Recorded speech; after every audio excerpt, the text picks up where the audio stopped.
Bonjour à tous. Est-ce que vous savez ce qu'est une plante? C'est une fleur? Alors une fleur, c'est un morceau de la plante. Alors un bulbe, c'est ça, mais c'est aussi qu'un morceau de plante, ou du moins un embryon de plante. C'est-à-dire que ça deviendra une plante, oui. Ça boit de l'eau et ça mange de la terre? Alors ça mange de la terre si tu veux, on va aussi expliquer ça après. Alors il y a une chose que vous ne savez certainement pas, c'est que pour être considéré comme une plante, il faut que ça soit vert. Regardez, tout ce qu'on a autour de nous ici, qui sont des plantes entières, elles sont vertes.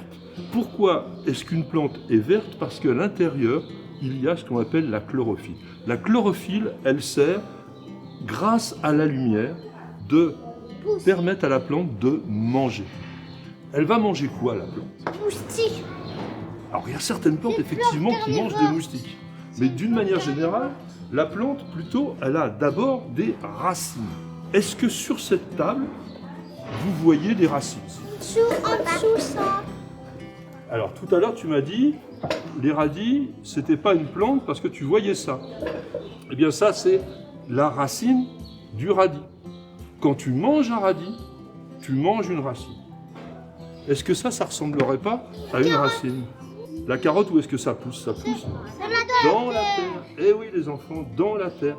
Donc, on va prendre cette plante, par exemple, et on va bien voir ses racines. Regardez, vous voyez? Les racines, donc, elles poussent essentiellement dans la terre, sauf sur ce bonsaï, où il y en a ce qu'on appelle des racines aériennes.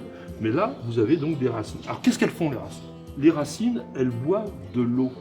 Et dans l'eau, il y a des petits éléments qui ont été décomposés et que la racine va absorber, ça va monter dans la plante, et comme je vous disais tout à l'heure, avec la chlorophylle qu'il y a, eh bien, ça va lui permettre de se nourrir. Donc cette racine, elle alimente la plante, elle lui permet aussi de tenir. On voit bien ici, par exemple, sur le bonsaï, que ces racines-là, elles servent de ce qu'on appelle de contre-force, c'est-à-dire qu'elles vont permettre à l'arbre de bien tenir dans la terre. Il peut y avoir aussi, donc, vous aviez parlé des bulbes tout à l'heure, donc là, ici, c'est quoi cette partie-là? C'est toutes les racines. Ce sont donc bien les racines. Le bulbe, ici, c'est un organe de réserve. Et là, la plante, elle est en train de démarrer. Elle commence à faire une tige. Et qu'est-ce qu'il y a sur la tige? Il y a des feuilles. Et ces feuilles, donc, elles ont la chlorophylle dont on parlait tout à l'heure, qui permettent, grâce à la lumière, à la plante de s'alimenter. Mais il y a une chose rigolote à dire. Quand on prend cet arbuste-là, par exemple, elles sont de quelle couleur, les feuilles? Rouge. Donc pourquoi est-ce que là, j'ai des feuilles rouges et pas vertes? Parce qu'elles vont tomber. Ah non, on est au printemps. Donc le printemps, c'est pas l'époque où les feuilles tombent, c'est au contraire l'époque où les feuilles naissent, elles arrivent. Oui. Et parce que les feuilles, elles sont en train de pousser. Oui, mademoiselle. Alors elles poussent rouges parce que ce sont des bébés feuilles et le rouge les protège contre la fraîcheur qu'il peut y avoir en ce moment au printemps.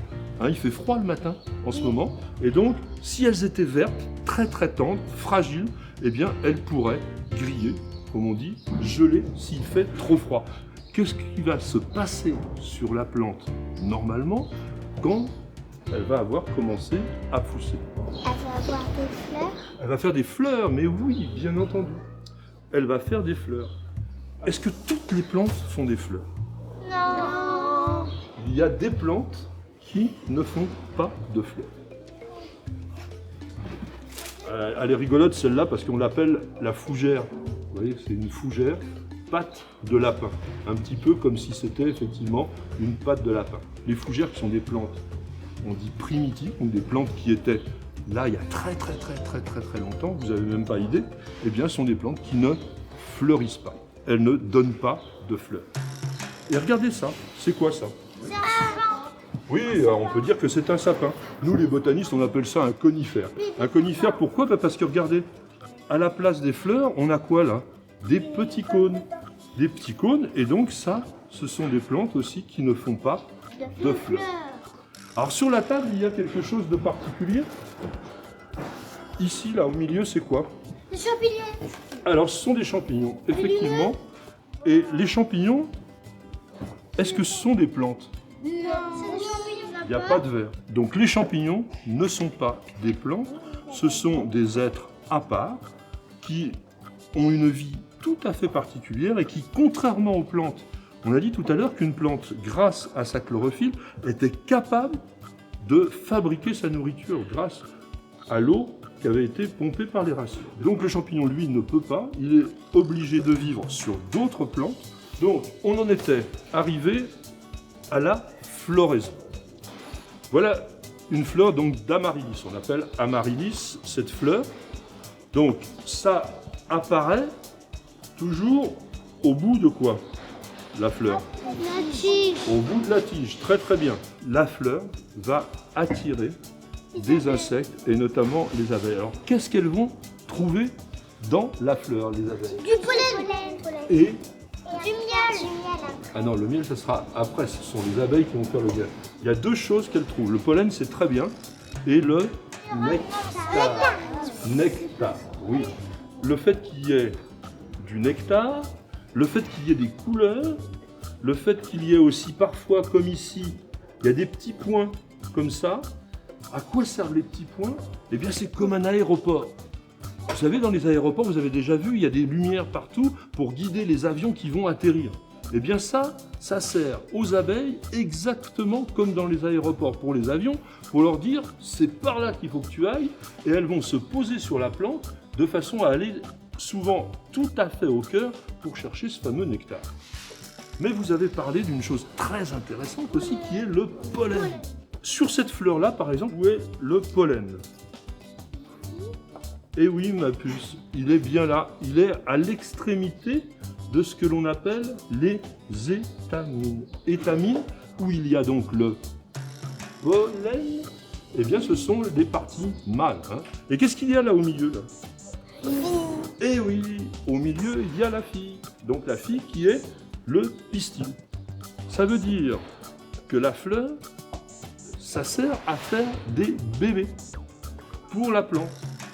Et l'abeille, dont tu parlais tout à l'heure, quand elle va rentrer sur la fleur, son dos qui a plein de petits poils, il va se frotter ici sur le pollen, qui va se déposer, et quand il ira voir une autre fleur, hop, elle va encore plonger dans la fleur, et elle va déposer du pollen ici sur le pistil, et on aura donc la possibilité d'avoir tout simplement ce qu'on appelle une fécondation, pour avoir, comme tu disais, des bébés plantes.